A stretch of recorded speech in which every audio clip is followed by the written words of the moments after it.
แต่ก็อยากเขาครอบครัวเขามีให้เขาก็บื้นหากินโดยอันนี้ก็คันผู้ใหญ่ใจดีเพิ่นบ่มาซอยก็บ่ได้ปานนี้เพื่อนบ่ได้มองตายใส่ดอกคือว่าชั้นว่าได้เนาะมีมองตายใส่เพื่อนตัวเองก็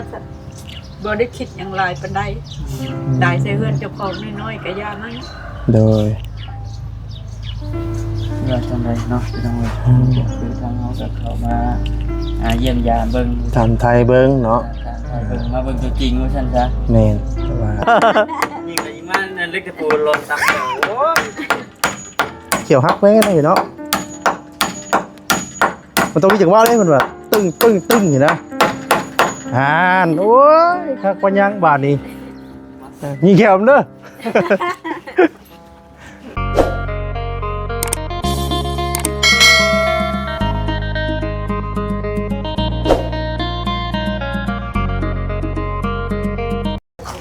เอาพี่น้อยเนาะตอนนี้ก็มาอยู่ห่มไม้พี่น้องเนาะกับทักทายสบายดีเด้อพี่น้องเด้อเนาะสบายดีพ่อแม่พี่น้อง FC เพื่อสุขุสุคนพี่น้องเนาะมื้อนี้ก็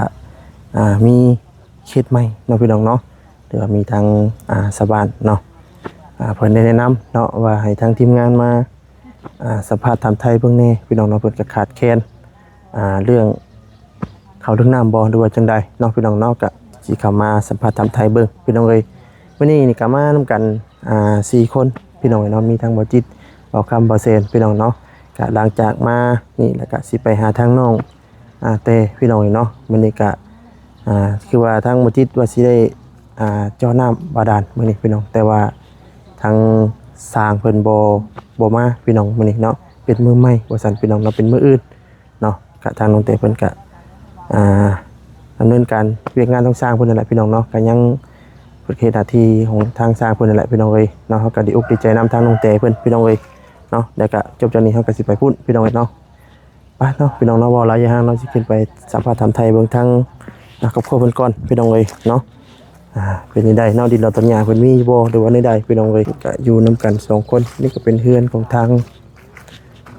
เพิ่นพี่น้องเอ้ยเนาะอยู่น้ำพี่น้องมาตัวขออนุญาตคือเฮือนนี่เด้อโอ้ยเชิญขึ้นมาเด้อบ่ฮักบ่นี่ย่านอยู่ดิอุ้ยลงแฮเนาะมาที่นี่มาปัวแปลงเอาบัดนี้เนาะตัวไหนมันสบายดีเด้อสบายดีอ๋อตัวยังเฮ็ดปุกๆเป๊กอยู่นี่ซ่อมเฮือนใหม่บ่โดยนี่ตอกผนังนี่เพิ่นปลูกให้นี่ยังบ่ได้เรือนหลังนี่นะแม่นเฮาขออยู่น้ำเพิ่นบ่เฮือนหลังนี้ผู้ใหญ่เพิ่นทางเวียงจันทน์เพิ่นก็มาซอยเอาเงินมาซอยมีผู้ใหญ่เข้ามาซอยโดยเพิ่นเอาเงินให้8 ล้านเลยบ่แบบบ่ขออนุญาตแบบเพิ่นไปพ่อเฮาอยู่ไสก็แบบก็เพิ่นก็กับพี่น้องนี่แหละติดต่อหาพี่น้องทางเวียงจันทน์สู่เพิ่นสายบุญเพิ่นติดต่อหาแล้วเพิ่นมาซอยโดยยากหลายเพิ่นมาซอยแล้วเพิ่นไปซอยเงิน8 ล้านแล้วก็หาซื้อเฮือนเก่าเพิ่นโดยแต่ดินนี่ก็ผู้ใหญ่ใจดีนี่เฮือนเพิ่นมีเพิ่นเอาให้แม่นทางออกไปนี่บ่โดยเฉพาะดินเจ้าบ่นี่โดยอันนี้คือทั้งเบิดทั้งมวลนี่เป็นดินทั้งแม่เพิ่นแต่ว่าเพิ่นแบ่งให้อ๋อเพิ่นดีแบ่งให้เด้ถ้าว่าคำรักนี่เด้นี่แหละนี่ค่ารักนี่รักยาวนี่เด้ออกทางพุทธแม่นเพิ่นก็ใจดีแบ่งให้พี่น้องเนาะเห็นว่าง่ายก็เป็นดินเดียวกันเบิดแต่ว่าเพิ่นแบ่งให้อยู่ดิแม่นเป็นดินตอนเดียวกันเบิดนะกว้างเติบอยู่แต่เพิ่นมีแบ่งให้อยู่ตอนนี้แต่ก่อนตะกี้ทั้งแม่อยู่ไสก่อนตะกี้อยู่น้ำพี่น้ำน้องอยู่น้ำเอื้อยคนนี้แหละอ๋อแล้วไปอยู่หน้าเพิ่นเป็นนี่แหละก็เรื่องราวกกปลายสาเหตุเรื่องราวเป็นจังได๋นอกจากสาเหตุที่ว่าให้ทางทีมงานมาสัมภาษณ์ถามไทยเนาะขาดแคลนหยังแน่ขาดแคลนทางสาเหตุก็อยากให้เพิ่นช่วยเหลือผู้ขานี่บ่มีน้ำใช้ผู้ขาน้ำห้องน้ำก็บ่มีผู้ขาอยู่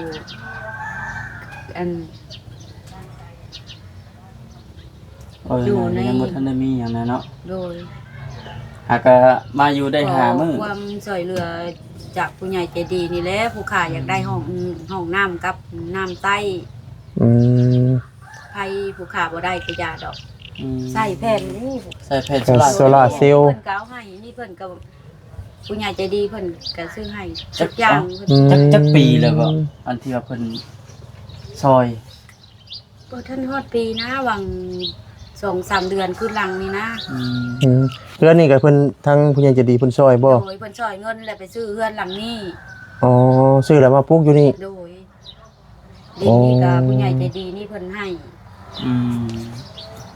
โดยขอเนื้อถามชื่อเนาะชื่อหยังก็แม่ชื่อหยังก็ พัน ฮะ แพรพัน แพรวพันธุ์ โดย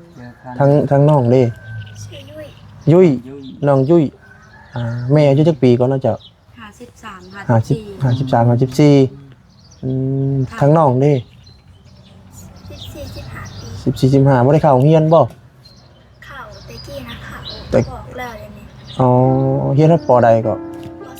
ปสาม ป .3 เป็นได้คือได้ออกโรงเรียน เฮ้นะแม่ บ่มีปืนมีทางนี่แหละเนาะแม่ไปใช้ก็ไปนำ หลักๆเลยก็คือเงินทำกรรมเกี่ยวเนาะ แม่ยาก บ่มีพี่น้องเอ้ย เรื่องเงินนั่นแหละพี่น้องเอ้ยการเรียนมันเลยแบบขาดกันคืนแน่ โดย เรียนก็ได้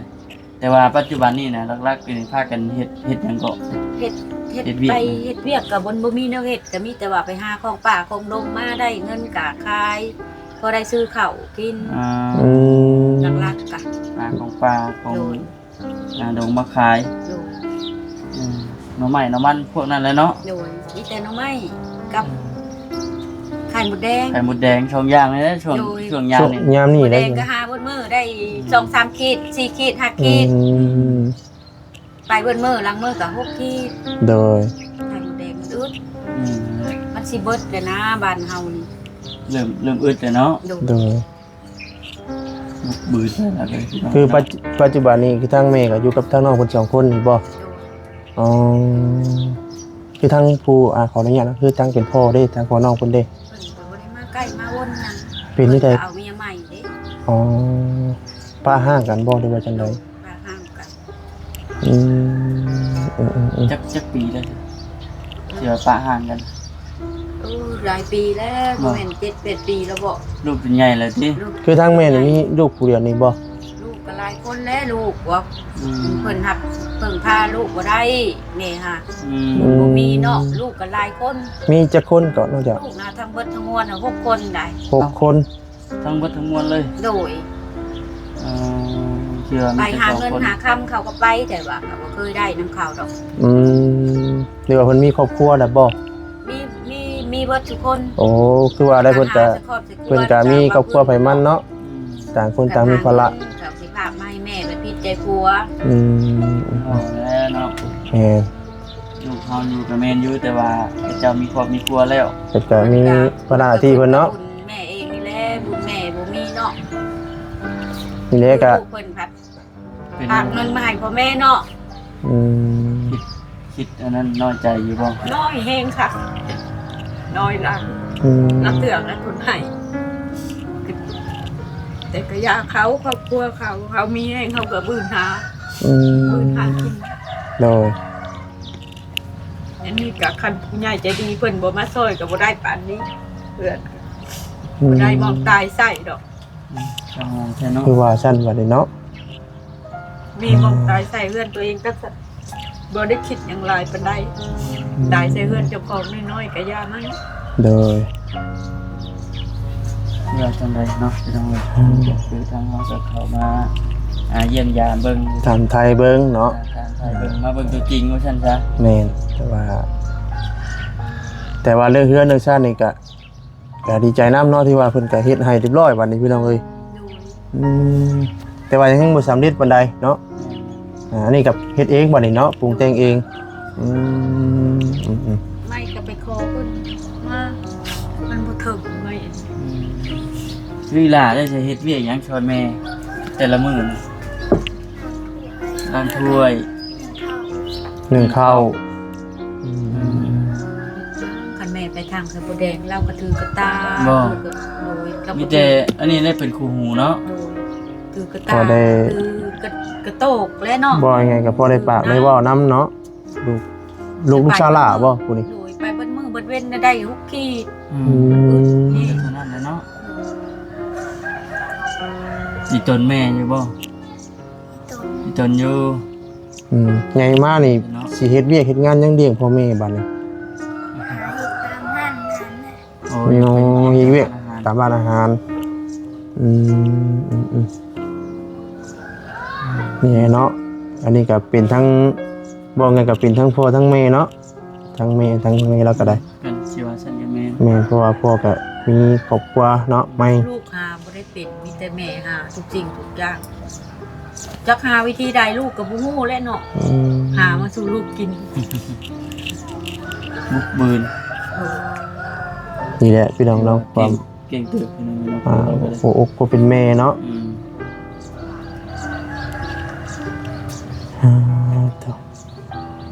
แต่ว่าเรื่องดินเรื่องดอนนี่ก็บ่มีปัญหาหยังเนาะเพิ่นก็บี้แบ่งให้พี่น้องเอ้ย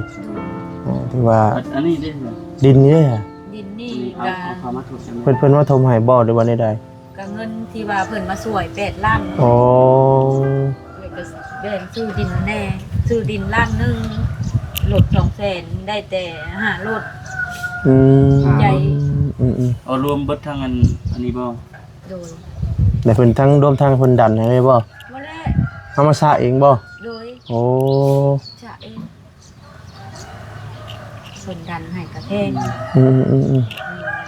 หมกเฮากับบ่มีหลายแล้วก็เฮ็ดเอง โอ้ยง่ายตามงบตามกำลังเนาะ โดยเฮ็ดตามกำลัง มีคนใดก็คอยเยอะไป โดย อดทนเอาแหละ โดย อดทนสู้ๆเอา สู่จนวันสุดท้ายพุ่นแหละ อดทนสู้ไปเนาะ โดย เพื่อลูกเพื่อเต้านี่ได้ผู้ยังน้อยแล้วก็ ผู้ยังหลาอะไรก็ลัง ได้สำนี้เลยเป็นสมมุติว่าลงหายตายไปก็เพิ่นมีหม่องพึ่งพาใช้ก็บ่คิดหลายปานใด อย่างไรกันมีที่พักที่เช่าเนาะ โดย ที่คือเว่าแหละอยู่เพิ่นกับบ่ซ้ำเพิ่นโตเนาะ อยู่เพิ่นมันก็ลำบากเองค่ะแต่ไผบ่ฮู้ก็บ่จักเนาะไผบ่ผ่านจุดนี้มาก็บ่ฮู้ อยู่น้ำยาตีพี่น้องก็ดีอยู่แต่ว่าเฮาอยู่โดนไปเฮาก็เกรงใจเพิ่นเนาะมันก็บ่คืออยู่เฮือนอยู่ชั้นเฮาเองเด้พี่น้องเอ้ยเพิ่นก็บ่ว่าหยังดอกแต่ว่าเฮาเบ็ดคิดเฮาเองนี่แหละเนาะเอาสิมีพอสำนีบ่หั่นนะคือบ่มีเฮือนของเจ้าของสินะพี่น้องเอ้ยหาเงินกับบืนไปก็บ่ได้ก็บืนไปอยากได้เฮือนแต่ว่าก็บ่ได้คนสุดท้ายมาก็จนว่าผู้ใหญ่ช่วยจังได้เฮือนนี่ โดย คันผู้ใหญ่ใจดีเพิ่นบ่ช่วยก็บ่มีสำนี้บ่ได้สำนี้ก็ขอบใจนำผู้ใหญ่ใจดีเพิ่นคือกันเด้อ โดย ถ้าเพิ่นเห็นก็ได้ในนี่ฮะขอบใจนำผู้ใหญ่ใจดีเด้อที่มาช่วยผู้ขาในนี่ฮะผู้ขาได้อยู่เลยเด้อเฮือนนี่ถ้าเพิ่นเบิ่งนะ โดย เบิ่งอยู่ดอกเนาะ โดย ถ้าเพิ่นเห็นก็ขอบอกขอบใจนำเพิ่นหลายๆให้เพิ่นอยู่ดีมีแรงถ้าเพิ่นเจ็บเพิ่นป่วยก็ให้เพิ่นหายให้เพิ่นเศร้าเด้อ สาธุเนาะ ถูกเนาะ อืม เธอมีบนอยู่บนชดบนเช้าแล้วบัดทีนี้มันก็สิอีกแบบนึง แม่นแต่ว่าฝนตกคุณลิ้นนี่หัวอยู่บ่บ่ได้หัวบ่ บ่ตกมา2เทื่อเลยแต่มานอนอันนี่ตก2เทื่อเลยคน มานอนได้จักมื้อแล้วก็หามื้อบ่ หามื้อนี้ ตะกี้น่ะแม่นอยู่เพื่อนนั่นพี่น้อง อยู่นา อยู่หน้าพี่น้อง อยู่นาเอ้ย เพื่อนหลังนี้น่ะมันแล้วเพื่อนหลังนี้ เลยแล้วยังบ่ได้ขึ้นมาก็มาอยู่ก็ก็แล้วใหม่ๆนี่ อยู่ และอันทางผู้ใหญ่เพิ่นน่ะเข้ามาทางใดอะนะแบบสายบุญนะ เพิ่น แต่ว่า เข้ามาทางก็บ่ฮู้นะ ชื่อเพิ่นอยู่บ่ บ่จื้อแล้วถามเอ้ยใหญ่เพิ่นฮู้จัก อ๋อทางทีมงานสายบุญนี่บ่มาช่วยหรือว่าเพิ่นเข้ามาโดยตรงบ่หรือว่าใด ย่านเข้ามาโดยตรงบ่ โดยตรงเลย โดน ก็ถือว่าโอ้ยมีบุญวาสนาอยู่ได้อเนาะ โดย ถือว่ามีทางผู้หลักผู้ใหญ่เพิ่นอันมองเห็นว่าซั่นซะ โดยมองเห็นสิเห็นเนาะ บัดตัวนั้นเนี่ยก็ออกไปเฮ็ดอัน ชานบ่ ซานบ่เป็นครัวบ่ มองล้างถ้วยล้างบวงเนาะ เพื่อนครัวก็บ่ได้ต่อออกไปดอกไม้ ระวังเด้อเนาะ อีหยังก็บ่ นะ มี ครับ แล้วสิดังที่นี่ อืม ไผนะผมมันคันเฮาก็ออกไป ให้มัน ผัดได้ใส่ มองล้างถ้วยล้างบวงเนาะ โดยมันผัดได้ใส่ไม้ใส่หยังมันผัดบ่มีไม้หยังก็ต่อบ่ได้ไม้ มันยากน้ำใหม่เนาะ โดยอยากน้ำเงินนี่แหละบ่มี ยากน้ำใหม่น้ำเงินเนาะใหม่นี่ก็ยังได้ไปหาคอเนาะพระเจ้า โดย ผู้หญิงมีแต่ผู้หญิงพี่น้องเนาะ โดย คือว่าเก่งจะได้ตัวนี้ก็ได้จับไม้จับตอกนี่ล่ะก็ได้ซอยแม่ คือปัจจุบันนี่บ่ได้เฮ็ดเวียกเฮ็ดงานหยังบ่ทั้งแม่ บ่เฮ็ดหยังบ่มีแนวเฮ็ดมาตั้งแต่ปากซ่องบ่อนทำงานแล้วก็บ่มีอันเฮ็ด อ๋อตะกี้ไปเฮ็ดเวียกอยู่ปากซอง โดยเฮ็ดร้านอาหารอยู่ตาดเยือง อ๋อ ตาดเยืองตาดโลกบ่อนเขตท่องเที่ยวไปพุ่นเลย โดย ไปพุ่น โดย ไปเฮ็ดเวียกอยู่พุ่นได้จักปีก็จะ เฮ็ดบ่ได้โดนดอกเฮ็ดประมาณ6เดือนนี่แหละ อืม แล้วก็มาป่วยซะก่อนแล้วก็มา เฮ็ดเวียกบ่ได้บ่ อืมแม่ป่วยหยังก็เป็นโรคหยังก็ เพิ่นเว้าว่าเป็นทานของเพิ่นทานของคนเพิ่นว่าสิ อืม มาก็หาเงินได้ก็มาป่วยเจ้าของเบิด ทานของคนเอาง่ายทางตาบ่เห็น โดยของ อ่า ตาบ่เห็น ตาบ่เห็น ไปทางอื่นทางไกลก็มีแนวนั้นเนาะ เพิ่นก็บ่ได้ตั้งใจสิเฮ็ดดอกเอาไปผ่านของเพิ่นเอง เอาไปทานของเพิ่น โดยเพิ่นก็เว้าหมอเพิ่นก็เว้าว่าบ่ได้ตั้งใจสิเฮ็ดใส่ อ่า แต่ดวงเฮาบ่ดีเอง มันก็เลยต่ำเนาะ เลยตับแบบนั้น อืมอืมอืมอืม บ่ได้ตั้งใจสิเฮ็ดดอก โดย เงินหาได้ก็มาปัวเจ้าของเบิดเงินลูกก็มาป้อมใส่แม่เบิด ก็ได้แต่ผัวตัวเอง โดย บัดผู้ลูกนี่ไปเฮ็ดนํกันบ่ ไปเฮ็ดนํกัน เดือนเท่าใดก็เพิ่นให้ เพิ่นให้แม่หันเดือนหนึงล้านเด็ดเท่าไหร่2ล้านเท่าไหร่ บ้านล้านปลาย 2 ล้าน ล้า ปลาย น 2ล้านนี่บ่ ล้านเท่าไหร่ล้าน2ล้าน7 เอา2ล้าน อ๋อ 7 2ล้าน7ต่อเดือน โดย โอ้ เวลานี่2ล้าน5 อืม แม่เดือนจิต200,000 โดย2ล้าน7 2ล้านยังขาดยังอยู่20,000จะหมด3ล้านนะ อืม ของแม่นะเพราะว่าแม่ก็บ่ได้ขาดงานแล้วก็เฮ็ดงานดีแล้วเพิ่นก็เพิ่มให้ อืม ปกติ บ่งั้นก็เบี้ยขยันเนาะ โดยพื้นฐานแล้วก็2ล้าน5เพิ่นให้อันนี้ โด ก็ ย ยังขาดอยู่20,000เกิดฮอด3ล้าน อืมอืมอืม แต่ว่าเฮ็ดงานก็เฮ็ดคักอยู่แต่ว่ามันอยู่บ่ได้นํการเฮ็ดเป็นนั่นแห อื ละ มเนาะ โดย แต่ว่าเรื่องข้าวน้ำคือมื้อนี้เป็นจังได๋ หาเงินได้ก็ซื้อกิน เอ่อ เมื่อวานมาซื้อนี่ซื้อ4โล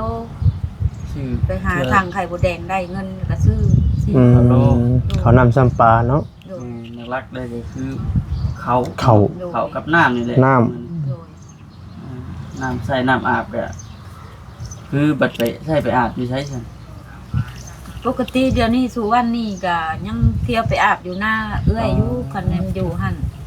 หากะเข้ามาน ยั อง น ยังเที่ยวไปพุ่นอยู่ โดย แต่ว่าในกรณีที่ว่าปวดหนักๆเสียเนาะกลางค่ำกลางคืนสิเนาะก็สิยากอีกในช่วงนี้ตอนนี้อีกกว่าเนาะแต่ว่าในที่ว่าบ่มีห้องน้ำเนาะ โดยบ่มีน้ำบ่มีห้องน้ำนี่แหละมันยากมัน ก็สิไปป่าเขียวมันก็บ่มีป่าเนาะทีนี้พี่น้องเอ้ย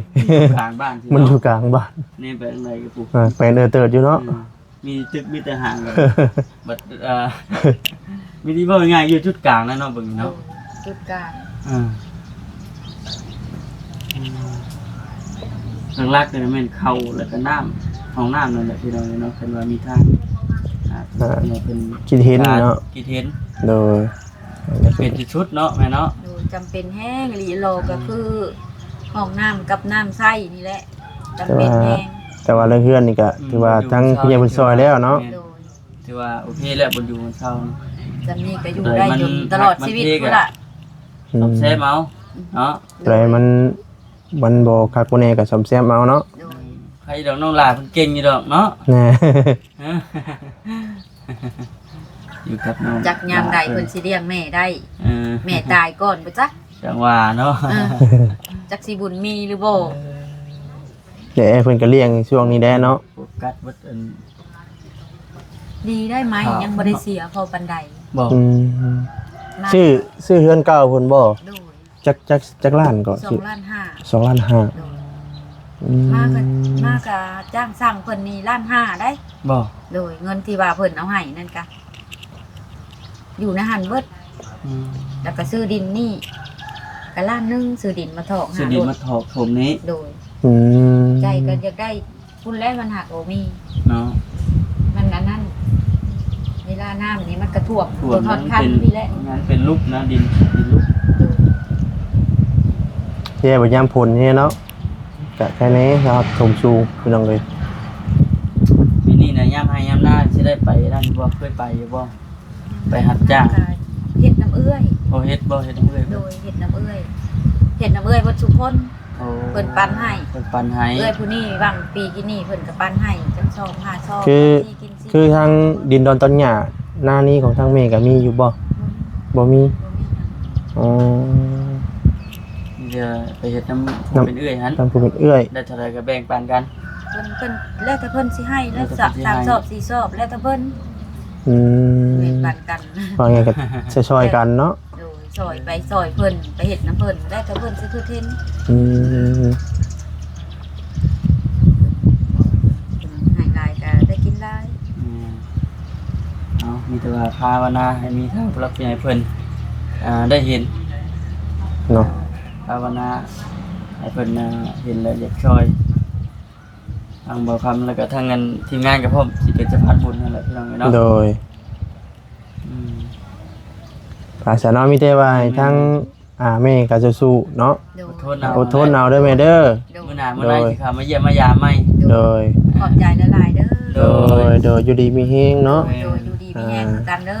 อ โดย ให้เบิ่งก่อนสิลงไปบ่สลี มีแต่ คือเราจับไม้มือเดี๋ยวเบิ่งสิตอกอันนี้ใช่ให้ตอกใช่ตัวใดไม้พนัก ดอกใส่นั่นแหละ มาจะมา กระไรอ่ะมันนั่งไม้ก็จำบางจำบาง ซอยเราจะนิดกันหน่อยก่อนโทรละมือซอยเหือซอยแห้งแล้วเฮาก็ได้ แห้งนี่แหละ ว่าสิเฮ็ดอันนี้ว่ะ จับเบิ่งดูเป็นได้ใด จับอันนี้ สีนั่นบ่ โอ้ ใส่นมนี่แต่ต้มได้พันออกหนึ่ง บอกคำอันผ้าพันของก้อนมีผ้าบ่ บักออก เดี๋ยวมีเลื่อยบ่ ทีละเอาเลยมาดูมีบ่ ก็บ่มีหลัก หรือผ้าพันรถบ่ครับเลย มีเป็นไส้เลยนะเถอะนะเบิ่งเอาเฮ็ดเบิ่งงัดเลยงัดเลย เทกแล้วบ่บ่ค ถึงแล้ว ถึงเลยแล้วอ่ะ ำเฮ้ย ทางเราว่ามีแต่ไส้เลยป่ะ กุดกุบรูปตัวเองเนาะเอาดีๆ ตั ได้ กไปยัง ตักไปนะเอาเลยได้ป่ะนัด มาทีเดียวกับชิมมากเช่นโทนเมแล้วเนาะ มาตัวเดียวเลยใช้เลยเนาะ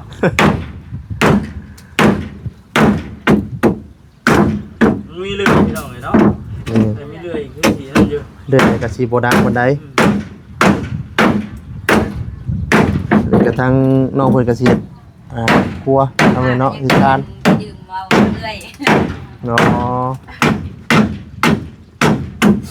ที่เราเลยพี่น้องอยู่กัน2คนให้ลูกเนาะ นี่แต่เฮ็ดเป็น2ห้องนอนบ่ โดย อืม ห้องนี้มันไข่บ่ได้ ต้องหน่อยพี่ได้ หลอกข้างในปีนี่ถึงคือ เดี๋ยวเบิ่งก่อนพี่น้องเลย ดอกใส่กัน นี่ก็เพิ่นสิเฮ็ดซ่านเด้อพี่น้องเลยเนาะโอ้มีแต่ไม้น้อยๆพี่น้องเลยนี่ทางหลังพี่น้องเลยเนาะ กาดน้อยกับเทิงบ่ เอาลายนั่นได้บ่ครับเอาลายอัน เนาะทั้งปีบ่สลิ เอาเธอนั่นแหละ ผู้เจ้าเทิงอยู่บ่ เอาลายปีเอามันจะมาตะปูบ่ฮอดได้ ผู้ชีพบ่ ตะปูยังอันอีละตะปูก็รุ่นงัดของเก่าบ่เด้อกันดีกว่า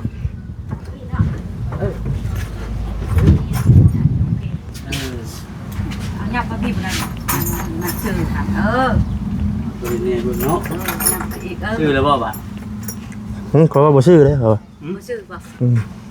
นี่กัน โต๊ะตีนมาอีกโต๊ะตีนนี่บ่ครับมา คุ้งกันนี่เลยนะ เฮ้ยยับมาเบิ่งพี่ นี่ จังสิชื่อนั่นแหละ เออ กัน มันจังชื่อหั่นนะ เบิ่งเด็ก มันสิว่าโอ้ยบ่คำตาคีบ่ได้หั่นเนาะคือเอียงแท้บ่ได้ ปูกระตะปูเก่านี่เลย วัดดีๆเด้ ก็ทำแบบนี้เนาะ วัดดีๆเด้เราไปตอกประเทศบ่ถึกแพงได้เนาะ นะจะไปเดินไปเองถึงอยู่เนาะวันนี้เนาะ สำใหญ่ เบิ่งพี่บ่ จักว่าสิใหญ่โพดเนาะเล็กเนาะ คันใดนะบ่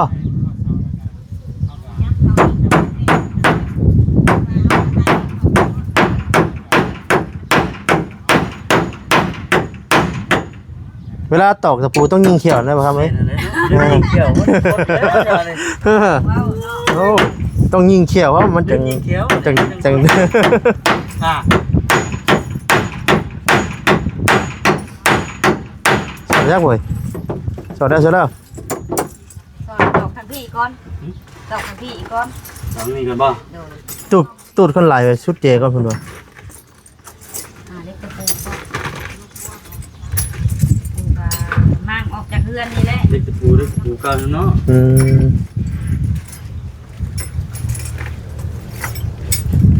ต่อพวกนั้นเฮ็ดไม้พนักขันให้แล้วอันนึงแล้วติดตะปูสร้างกันจะเป็นนกมวยเนี่ย สร้างแต่งบ่สร้างแต่งเบิ่งเขาสิลงต่อข้างลุม เจ้าลงไปต่อลูกก็ได้ โตแล้วเว้ย ตึ้มรู้แล้ว ว่าแล้วเว้ย โดนน่าจะกินน้อย อุ้ยแม่เนาะ คือถอดหน่อยแล้ว ขึ้นก็ไม่ยากโอ้ย ไอ้ตองมันเอามาทำไม เป็นรอยตอกดุมก้อนว่าซั่นตอกตะปูต้องยิงเขียวได้เนาะใช้มันบ่ฮอดได้บ่ครับเว้ย สั่งว่าเนาะ อาชีพบ่เว้ย เอาจิกตัวนี้เลยป่ะมันบัดอันนั้นมีนี่ปูซิปป่ะ มันบ่ฮอดได้ต้องได้จิกเอา จะได้จิกอย่าง ไม่ได้บ่นี่นะนี่ตัวนี้ตัวใหญ่ไม่ได้บ่ นี่ตัวนี้ มันอยากขดนะตะปูนี่สำไรสำนึงก็ได้ ได้บ่บ่ครับ จิกเอาป่ะ อันนี้บ่ตะปู เตกได้เตกบ่บ่ฮอดเนาะจะตัดฉันพุ่นยักกี่นี่ ใช้ นี่เตกได้ตัวนี้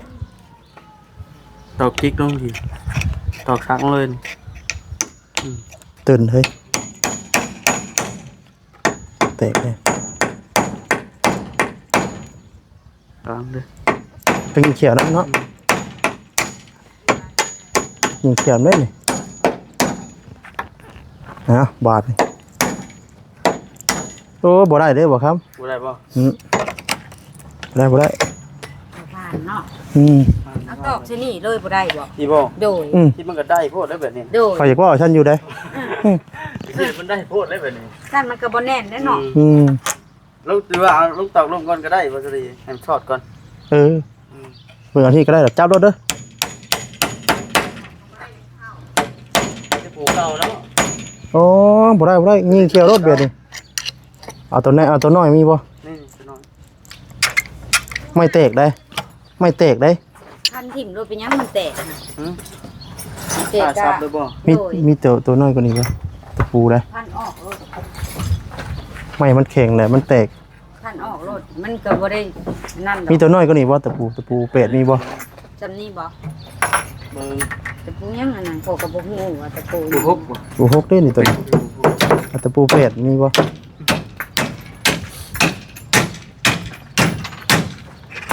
นี่บ่แบบนี้บ่แบบ กันบ่ ได้อยู่ตัวนี้ แบบนั้นเลยล่ะเลือกมาดู บาท เอาดีๆได้บ่ครับเอ้ย เนาะ เอามานี่เท่านี้เบิ่งนี่อันโน้นชิดพี่ตัวน่ะ เอามาสิ นี่แหละนี่ได้เรื่องรถบาทนี่นะ ถึงอยู่ได้อย่า อย่าลืมยิงแก้ว ยิงเขียว ยิงไปยิงมานั่นเล็กตะปูลนตักโอ้ย เขียวฮักไว้กันเลยเนาะมันต้องมีจังหวะเลยมันแบบตึ้งตึ้งตึ้งอยู่นะโอ้ยคักปัญญังบาทนี้ยิงเขียวมันเด้อ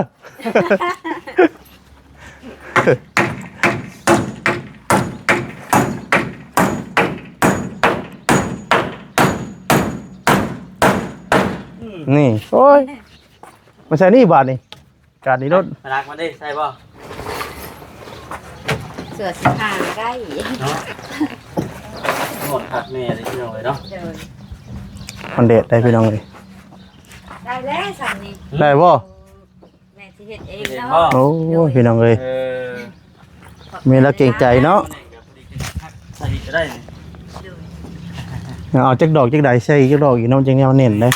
วัดอีกไงลังทวนเด้อเนาะ เดี๋ยวเนาะเพื่อไว้ ตัวจำจักดอกจักใด เอาโอเค เอากลับกันเด้อแม่เด้อโดย มีแห้งเด้อ โดยอยู่ดีมีแห่งคือกันเนาะ ในพุ่นแหละมาเยี่ยมมายามใหม่ โดยสาพี่น้องเลยเนาะกะสิได้ขอจบคลิปซะก่อนพี่น้องเลยเนาะผิดพลาดจังใดก็ขอโทษขออภัยนํเนาะนำลาพาจากไปก่อนแล้วเนาะอยู่ดีมีแห่งเบ้อสุขุสุขคนเด้อพี่น้องเด้อเนาะครับเราคำจากได้ทางบัสดีเนาะปปมนันทูเนาะขอโทษขออภัยนํเนาะอยู่ดีมีแห่งเบ้อสุขุสุขคนพี่น้องเนาะสำบายดีพี่น้องเอ้ย